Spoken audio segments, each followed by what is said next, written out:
요한복음 5장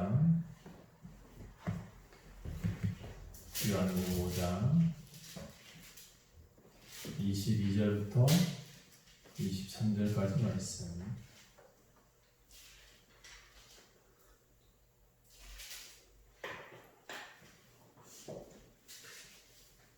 요한복음 5장 22절, 23절 말씀. 신약 150페이지. 함께 22절부터 읽겠습니다. 시작.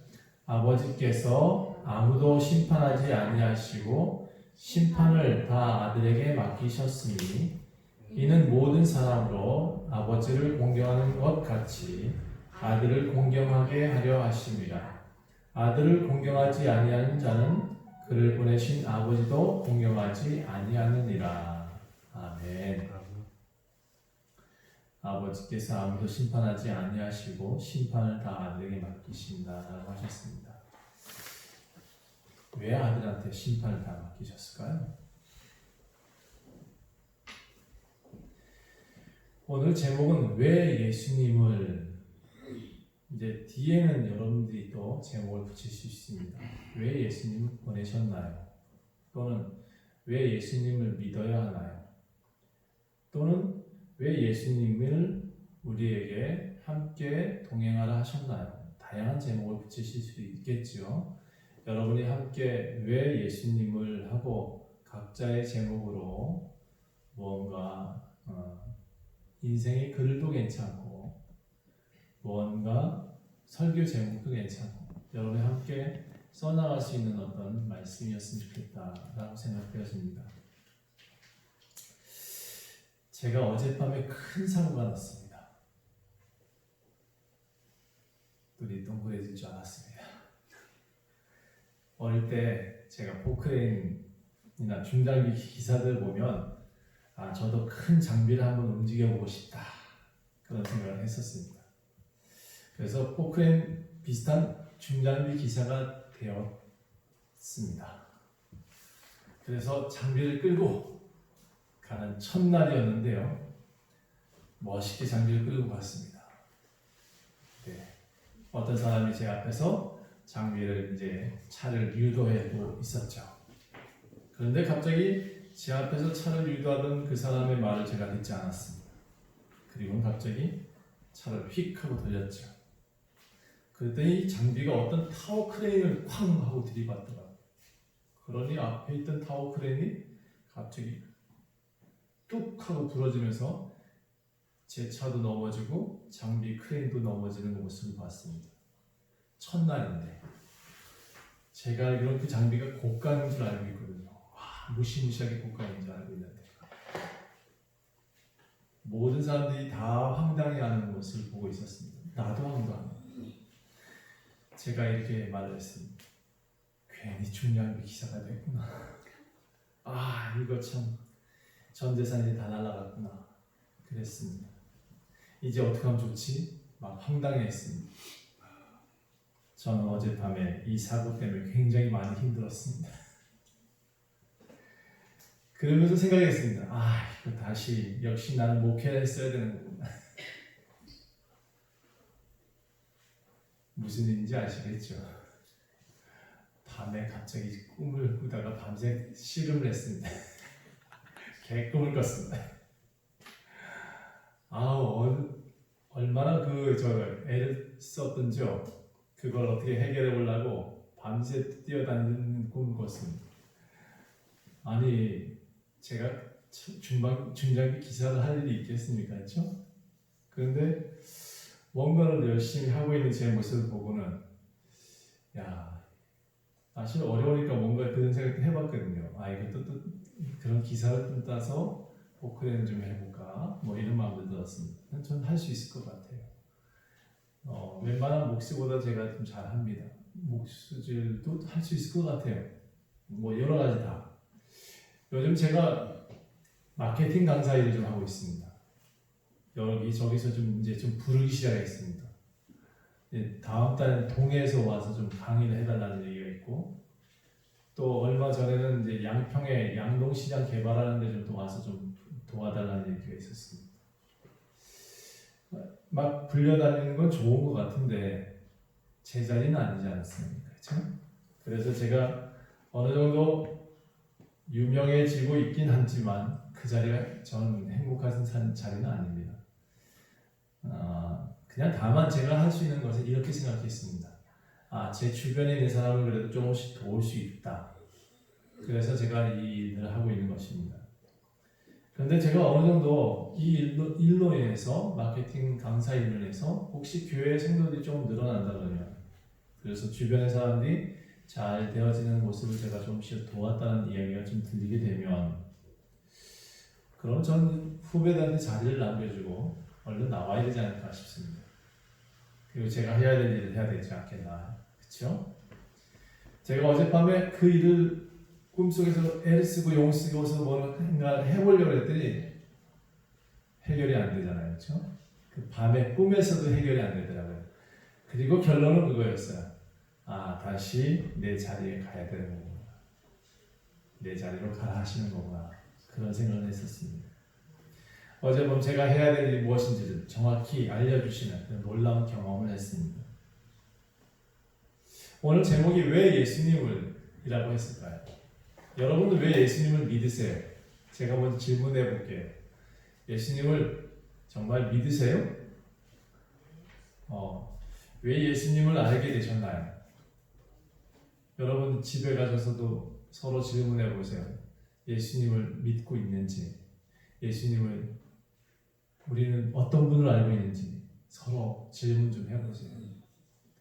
저는 목회를 하면서도 계속 이 질문을 합니다. 도대체 내가 왜 예수님을 믿고 있지? 왜 예수님한테 내가 지금 기도하고 있지? 왜 예수님을 내가 사랑하지? 여러분 예수님을 왜 믿으세요? 왜 사랑하세요? 왜 그분에게 나오세요? 예배를 왜 드리세요? 질문을 계속 좀 해보세요. 제가 가장 좋아하는 신앙인의 모습은 예수님께 질문하는 것이라고 저는 생각합니다. 예수님께 나아가는 삶, 그것이 가장 무엇인가 물어봐야 되는데 도무지 안 물어보시더라고요. 여러분, 제가 잘 모르지만 물어보세요. 저도 우리 형님들한테 물어봅니다. 장로님한테 물어보잖아요. 그렇죠? 물어보셔야 됩니다. 정말 의문나고 정말 이상하고 정말 생각이 왜 예수님 믿고 있는지 도무지 알지 못할 때는 선배된 이들한테 묻고 목회자들한테 묻고 성경을 또 묻고 성경을 들여보다 보면서 성경 속에서 예수님한테 질문도 하고 답도 들으셔야 됩니다. 아주 똑똑한 형제가 하나 있었던 것 같아요. 성경을 보니까 부자였고 관원이었고 뭔가 넉넉한 사람인데 이 사람이 이렇게 질문하더라고요. 어떻게 하면 영생을 얻을 수 있겠습니까? 어떻게 하면 내가 영생을 얻을 수 있습니까? 나다나엘 같은 사람은 매일같이 어떻게 하면 내가 하나님을 만날까? 이 신선한 사람을 본 적이 없다. 예수님은 그렇게 말씀하셨거든요. 이렇게 깨끗한 사람을 본 적이 없다라고 하셨는데 그런 나다나엘도 끊임없이 기다리고 뭔가 질문하고 있더라는 거죠. 여러분도 예수님에 대해서는 자주 질문하는 습관을 들이십시오. 남편이 이해가 안 되거든. 예수님께 질문하시고 아내가 이해가 안 되거든. 또 예수님께 질문하십시오. 왜 내게 붙여주셨는지, 왜 나를 함께 가게 하셨는지. 저는 분명히 알게 됐습니다. 제가 제 아내를 저한테 붙여주신 이유는 분명하거든요. 제가 좀 모자라서 그렇습니다. 자, 어젯밤에 그런 일 겪고 이제 예수님에 대한 이야기를 항상 어제 준비하고 이제 말씀을 준비하고 있었는데 그런 꿈을 꾸게 하니까 제가 이런 생각이 들더라고요. 나는 왜 예수님을 믿고 왜 예수님의 목회자가 됐는가? 그분을 전하는 사람이 됐는가? 저한테는 그렇게 질문을 하게 되더라고요. 저는 살면서 여러 신들을 만나보지 않았습니다. 저는 점을 쳐본 적이 없습니다. 살면서 제 미래가 궁금하거나 제 과거가 궁금한 적이 없습니다. 뭐 집안의 조상이 어떻고 하는 얘기를 저는 별로 개의치 않습니다. 뭐 옛날에 어르신들 가운데 저희 집안에 뭐 절을 몇 개 지었다는 얘기가 있습니다. 외갓집에 어르신들이. 근데 그거 별로 중요한 것 같지 않습니다. 어느 날부터가 제가 끊어버렸고요.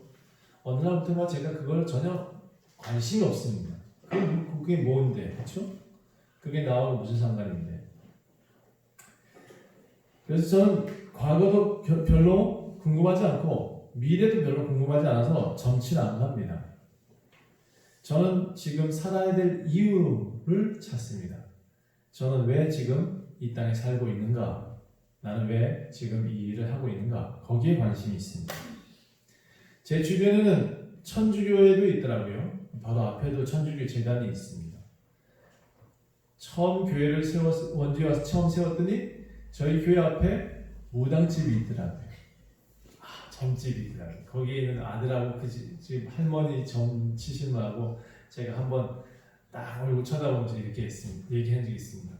아들이 거의 죽게 생겼더라고요.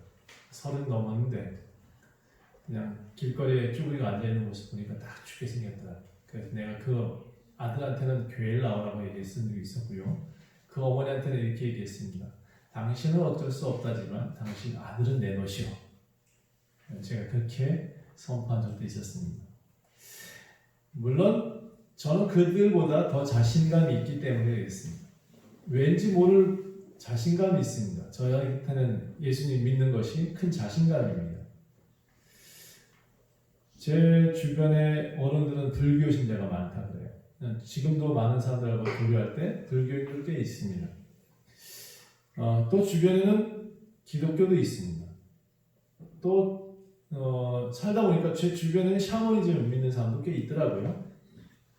알고 보니까 다양한 종교들이 다 있었는데 이상한 종교, 요즘같이 참 이상한 시대에 이상한 종교도 많이 있는 것 같아요. 그들도 있는데 왜 나는 기독교 신자일까? 그거 알고는 제가 깜짝 놀랐던 것이 있습니다. 왜 나는 그 많은 종교들 가운데 하필 기독교 신자가 됐지? 그리고 다행이다 이렇게 말했어요.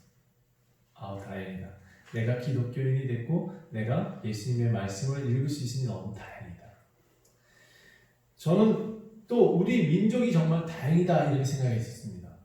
제가 예수님을 알고 난 다음에 다행이다 했던 것처럼 우리 민족도 다행히 이슬람이나 힌두교 신앙 밑에 있지 않은 게 얼마나 큰 다행입니까? 저는요 이슬람 신앙은 참 무섭다고 생각합니다. 똑같은 모세오경을 믿고 있는데 코란을 믿지 않으면 칼로 죽이겠다고 둘이 상징이 이렇게 있습니다. 칼이냐 코란이냐. 이게 이렇게 그들의 상징입니다. 힌두교 같은 경우는 더 무섭습니다. 얼굴에 회칠을 하고 있고요. 항상 좀 종교적인 신앙인들을 보면 가끔 이 등짝 뒤에다가 바늘을 이만큼씩 꽂아가지고 달아매더라고요. 고행을 막 만들어내는데 저는 제 몸에다가 바늘 꽂는 순간 도망가 버릴 겁니다. 너무 무섭습니다. 힌두교, 이슬람 정말 저는 그런 신을 접할 기회가 없어서 정말 다행이다 이런 생각을 했었습니다. 살다가 만난 어떤 신앙인들 참 많은데 왜 하필 저는 기독교 목사가 됐을까? 제가 이 기독교의 말씀 또는 하나님을 잘 몰랐을 때는 그냥 기독교와 신부님, 천주교가 좀 혼돈이 됐었거든요. 그때는 막연히 이런 생각도 했었습니다. 나도 신부 한번 돼볼까? 30살 전이었던 것 같아요.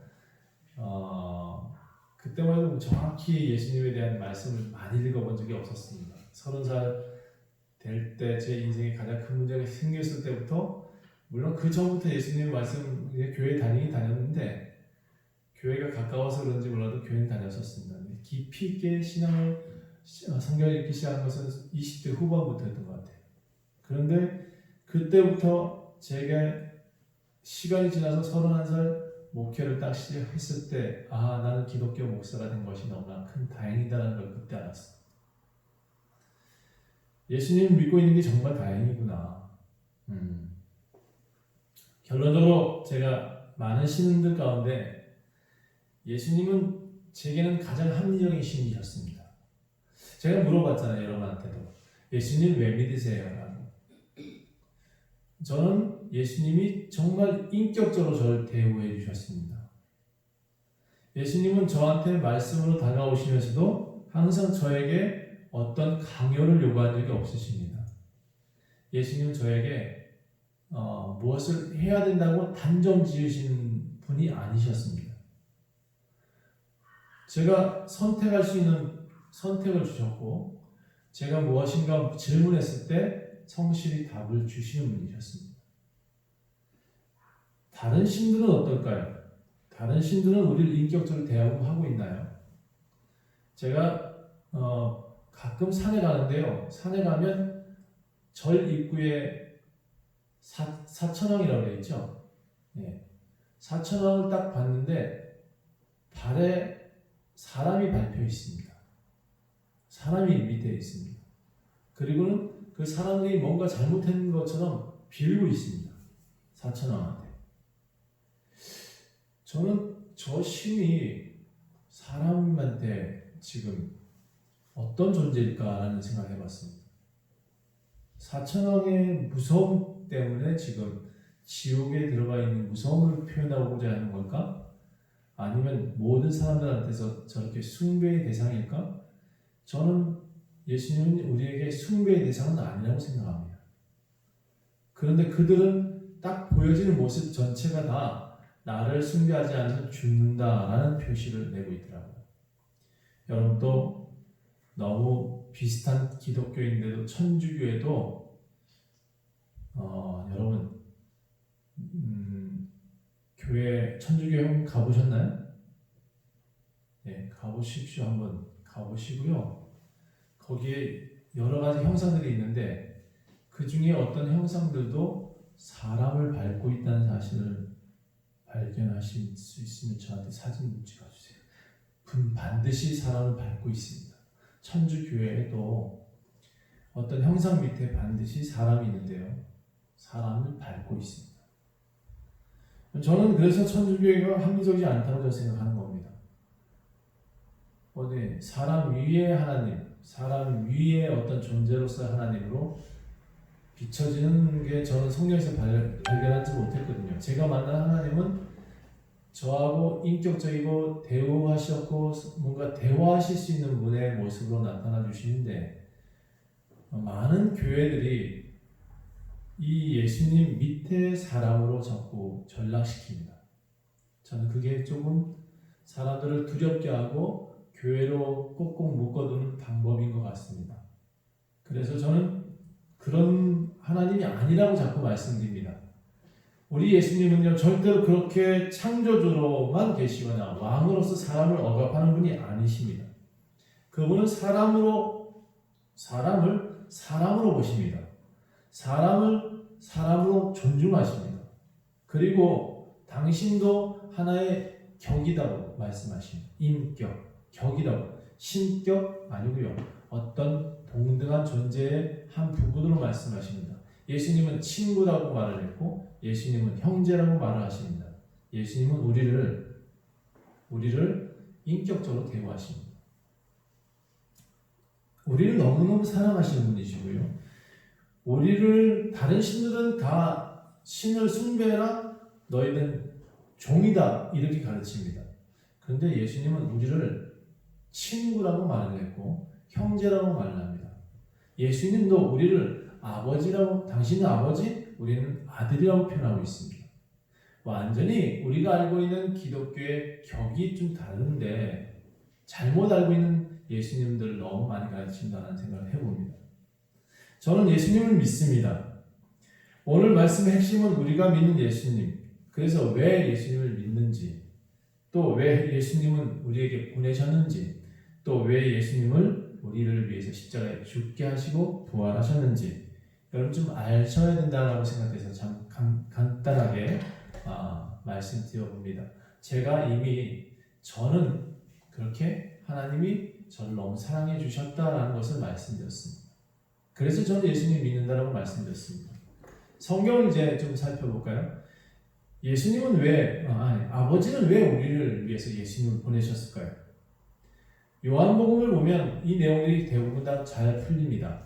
그리고 성경에 있는 신약성의 내용들을 잘 살펴보면 성경의 신약과 구약이 전혀 다른 이야기가 아님을 또 알게 됩니다. 그 중에 하나가 태초라는 단어입니다. 태초라는 단어 안에는 하나님도 계시고 사람도 계시고 또 예수님도 계시고 성령님도 계십니다. 태초 안에는 모든 것이 다 들어있습니다.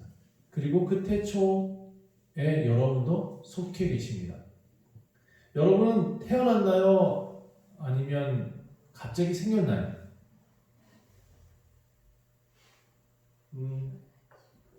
태어났죠.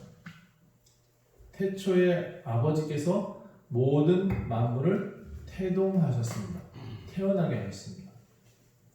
그래서 저는 태어나는 게 맞다라고 생각합니다. 이 태초에 하나님이 함께 계셨고 예수님을 왜 보내셨는지에 대한 질문을 제가 답을 해드릴게요. 하나님이 함께 계셨습니다. 예수님도 태초에 사람 만들 때 그 만물 만들 때 예수님도 계셨습니다. 그가 본래 은혜와 진리 하나님이시대요. 그가 그의 품속에 독생하신 아버지께서 나온 자라고 표현하고도 성경 기록합니다. 그런데 독생자 그런 뜻이거든요. 그가 본래 은혜와 진리셨고요. 또 성경은 이렇게 표현합니다. 그가 원래 우리의 길이고 생명이고 우리가 가야 될 인생의 모든 것이라고 표현하고 있습니다. 또 우리가 알아야 될 천국 영생이 예수님이라고 성경은 표현하고 있습니다. 그래서 예수님을 보내셨다는 이유를 자세히 이해하셔야 됩니다. 예수님은 책임지시는 분이십니다. 책임을 지셔야 될 분이셨습니다. 처음부터 우리를 만드실 때 모든 것을 다 그가 만드셨거든요. 그의 손이 없이는 된 것이 없다라고 성경이 표현하고 있습니다. 예수님은 조각가셨고 예수님은 농부시고 예수님은 토기장이시고 그래서 토기장을 잘 보십시오. 여러분 열심히 빚어놓은 토기라도 마음에 안 드시면 어떡하죠? 깨가지고 다시 만드십니다. 여러분도 지금까지 살면서 많이 부서지면서 오셨죠? 네, 다시 만들어지고 다시 만들어지고 저는 매일 다시 만들어지는 것 같습니다. 예, 지난주에도 저는 우리 아내한테 엄청 깨져서 다시 만들어졌습니다. 저는 우리 예수님은 우리를 날마다 새롭게 만들어 하신 하나님이시라고 저는 믿습니다. 우리가 가야 될 길이고 우리가 또 봐야 될 미래고 그렇습니다. 이 오직 예수님만이 하나님 아버지를 보았다라고 표현되어 있습니다. 사실 우리 인생은 사실은 하나님을 정확히 본 적이 없습니다. 그냥 경험하고 있는 거죠. 그 경험 속에서 우리가 가야 될 그 예수님을 통해서 우리는 하나님을 보고 있습니다. 그의 품속에서 나왔고 그가 다 조성하셨기 때문에 책임이 있습니다. 그 책임감 때문에 예수님은 항상 마음에 담고 있었습니다. 어떻게 하면 저들을 구원할 수 있을까? 그래서 구약부터 제가 살펴보니까 많은 노력을 하나님이 하셨습니다. 천사로 보내봤다가 또는 아브라함을 불러봤다가 또는 어떤 다윗이라는 존재의 왕을 불러봤다가 또 어떤 부분에 실수하거든 그걸 들을 수 있는 어떤 부분까지 다 케어했다가 다시 여러 가지 사이클 돌리고 있는 어떤 여러 가지 일들이 경험이 많이 죄를 경험했다가 다시 회복했다가 이런 경험들을 구약에서 많이 시도해 보셨습니다. 그리고 하다가 예수님을 보내십니다. 그리고 예수님이 완성이다라고 말씀하십니다. 예수님이 완성이죠.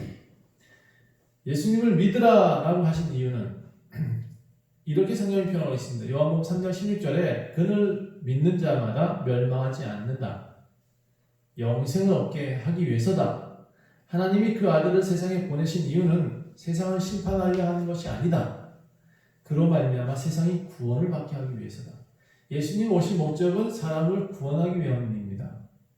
예수님을 두려움의 하나님으로 생각하지 마십시오. 그분은 반드시 여러분을 구원하기 위해서 다양한 방법을 쓰고 계십니다.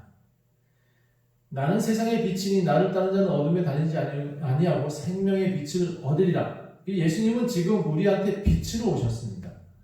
어둠에 다니지 않게 하기 위해서 예수님이 오셨습니다. 그를 믿으라는 이유는 예수님을 믿으면 빛 가운데 살게 된다는 것으로 말씀하고 있습니다.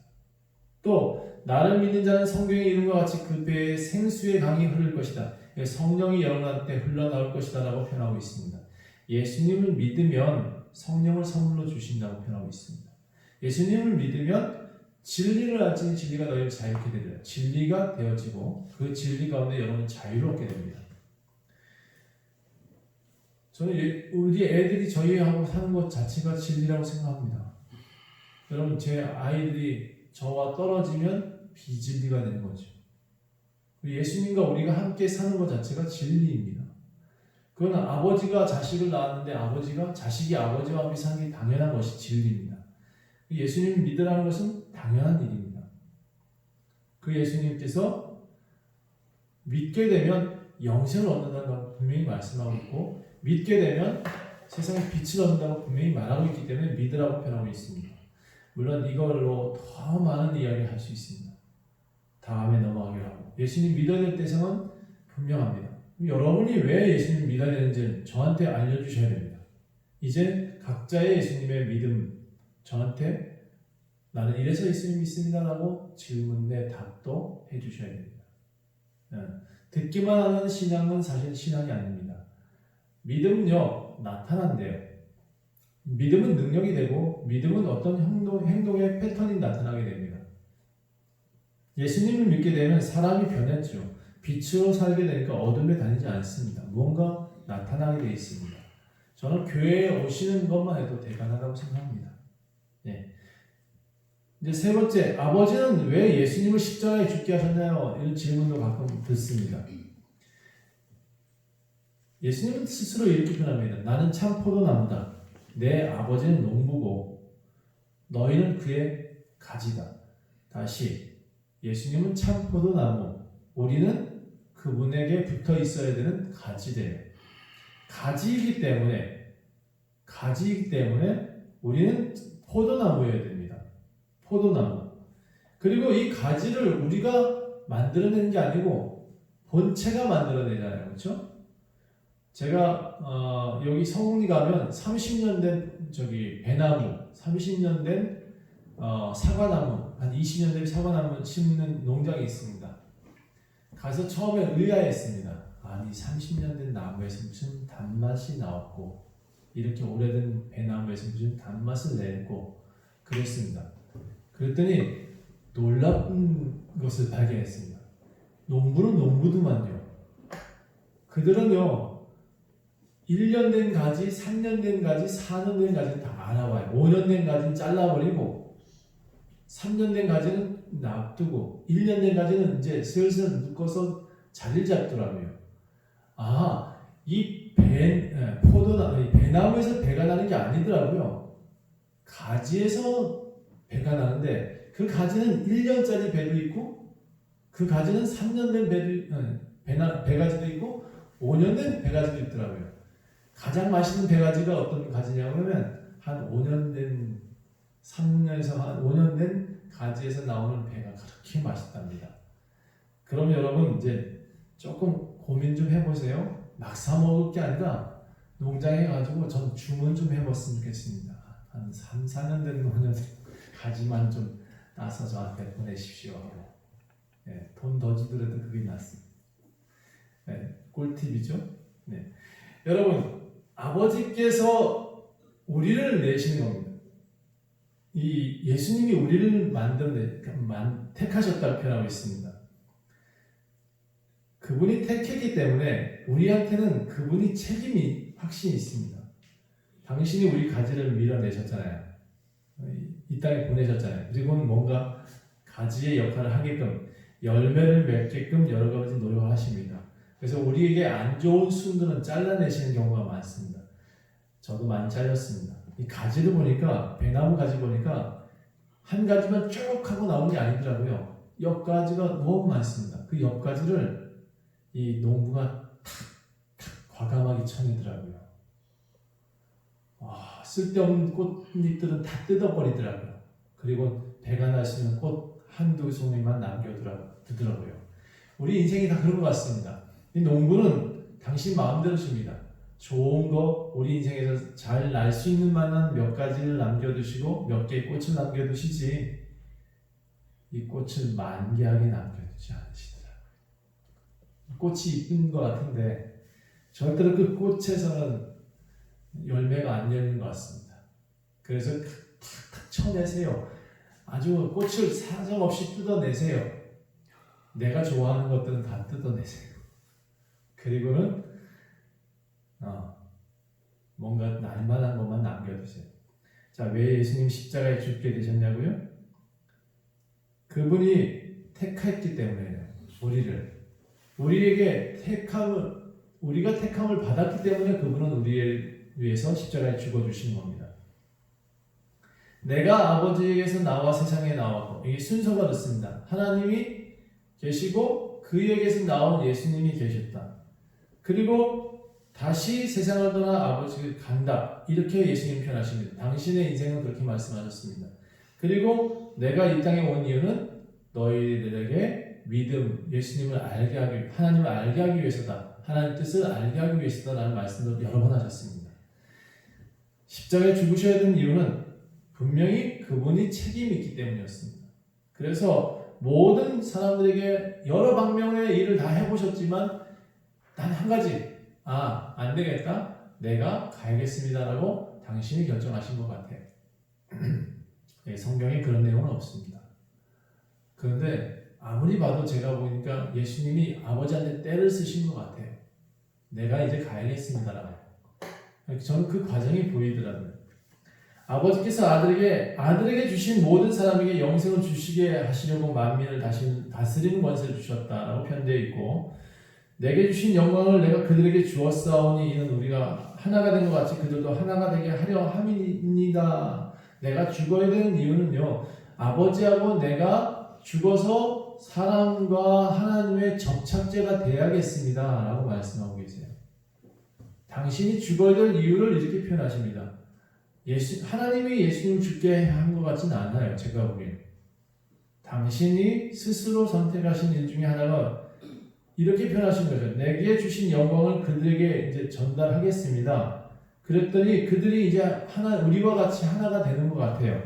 그렇게 하나가 되게 하기 위해서 내가 십자가에 죽겠습니다라고 하신 것 같아요. 자, 그 다음에 다른 주제로 넘어갈게요. 왜 예수님을 부활하게 하셨을까? 아니, 십자가에 죽는 것까지는 우리 죄를 위해서 십자가에 죽어주시고 하나님과 하나가 되게 하기 위해서다라는 생각을 갖게 해주셨다면, 그러면 왜 예수님이 먼저 부활을 우리에게 보여주셨을까? 여러분, 성경은 아주 심플하게 우리를 부활하게 하기 위해서다라는 말로 표현합니다. 여러분도 그와 같이 부활할 것을 미리 보여주신다라고 표현합니다.